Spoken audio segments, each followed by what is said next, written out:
Ya Allah, bugun Allohning marhamati ila Instagramda 500 000 ta bo'ldim.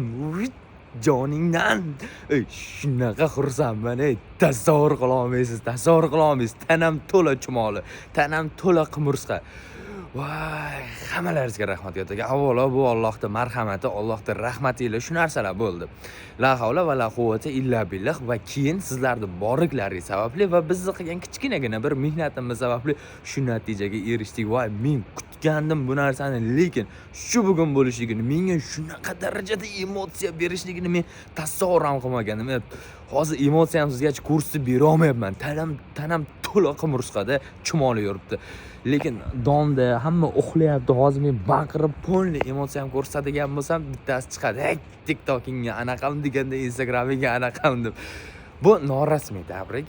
Xudo xolasa ertaga rasmiy qilib, yuridik tilda chiroyli qilib tushuntirib qo'yaman. Rahmatimni aytib qo'yaman hammalaringizga rahmat kattakon.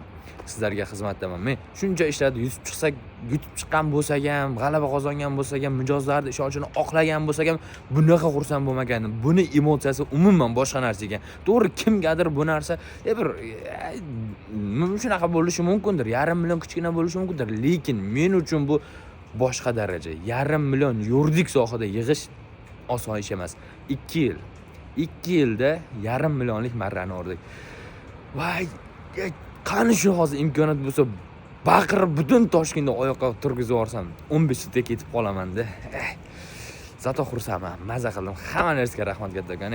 Qani shu hozir bitta odam bo'lsa, shunaqa xursand qilmoqchiman, lekin uyga kelgunimcha oldimdan hech kim chiqmadi. Amal nasib qilgan.